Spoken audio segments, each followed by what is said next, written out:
What if a simple drive to celebrate a loved one nearly cost you your freedom? One crisp evening just 3 miles outside Mayfield, North Carolina, Corporal Lawrence Bennett, dressed in his immaculate blues, was pulled over by officers Clark and Sullivan. Despite showing a valid rental agreement and military ID, they cuffed him on suspicion of grand theft auto.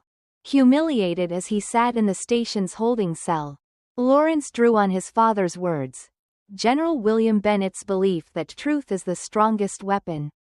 His faith in justice remained unshaken, even as darkness threatened to eclipse his steadfast, true, unwavering honor. Dragged into the Fayetteville station, Corporal David Harris felt his perfectly pressed dress blues crumble beneath the harsh fluorescent lights. Stationed in the corner cell, he endured Officer Clark's mocking grin and Officer Sullivan's sneer, "Marine sniper. Huh? Bet you stole that uniform." 2. Each barb cut deeper than the steel cuffs at his wrists. Yet David's resolve only hardened. He closed his eyes, recalling his father, General Thomas Harris, who'd always said, "True strength lies in unshakable conviction."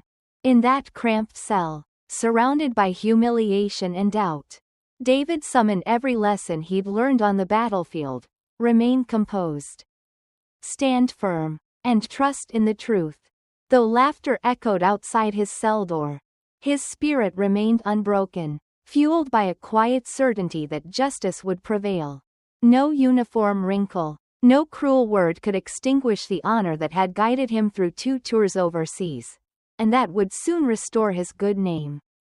Corporal Edward Stone's single phone call from the cramped booking room ignited a race against injustice. "Emily, I've been arrested for a stolen car, help me," he whispered, voice tight with urgency. His sister, a determined law student at Georgetown, raced to Fagetown police station, textbooks clutched under her arm, demanding proof and contacting the rental agency. Meanwhile, across state lines, their father, 4-star General Robert Stone, received Emily's frantic message and wasted no time. He secured a military transport and ordered his aide to compile Edward's spotless service record and rental agreement. Within hours, the Stone family's combined resolve transformed a powerless detainee into a formidable force for truth.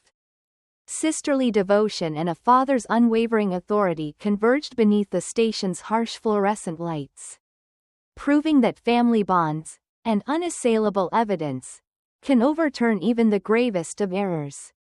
Justice, it seemed, was no longer a distant hope but an impending certainty. When General Charles Wright strode into the courtroom, his 4-star insignia glinting beneath the gallery lights, tension rippled through every seat. Flanked by 2 Marine MPs, he carried a tablet displaying Corporal Michael Wright's spotless service record, the rental agreement from Enterprise, and a signed statement verifying the vehicle's legitimate lease. "This is more than a procedural error," he declared, voice firm yet controlled. "My son served 2 tours, and earned every commendation." As murmurs hushed into silence, Wright's presence underscored the gravity of unchecked assumptions. No longer could officers Clark and Sullivan hide behind hurried judgments. The irrefutable documents laid bare their oversight. In that moment, military authority and meticulous proof converged to restore Michael's reputation, transforming a crisis born of bias into a powerful testament to accountability. Justice, when backed by undeniable evidence and unwavering integrity, proved impossible to ignore.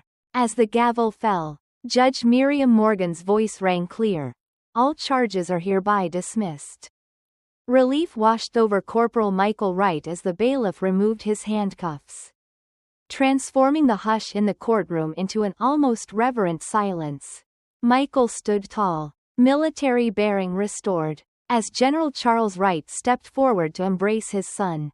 Tears glistened in the corner of First Lieutenant Sarah Kim's eyes, Michael's public defender, who had fought tirelessly to ensure fairness. Outside, reporters snapped photographs of Charles and Michael sharing a proud quiet moment of victory. Yet the general's commitment extended beyond this courtroom. He announced his intent to file a formal complaint against Georgetown Police Department for procedural failures and racial bias. Chief Douglas Haze, summoned to the stand, pledged a full investigation and new bias awareness training for all officers. In that defining instant, justice was more than a verdict, it was a promise of lasting accountability and reform.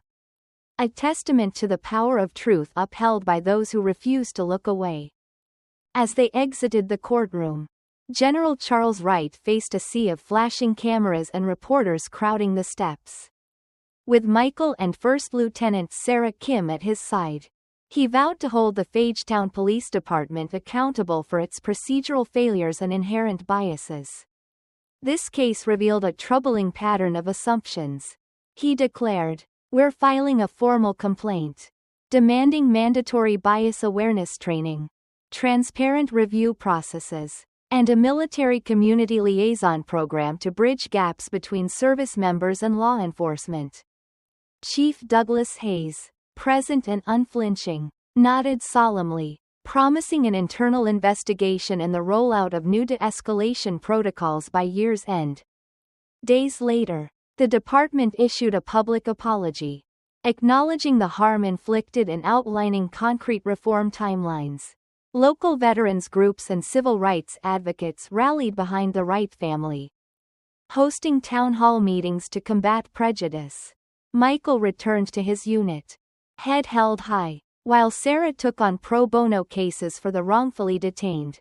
Their collective action underscored that justice is not a single verdict but an enduring commitment to integrity, respect, and systemic change. Months after the verdict, Michael Wright marched back to his unit at Fort Liberty, head held high and dress blues gleaming once more.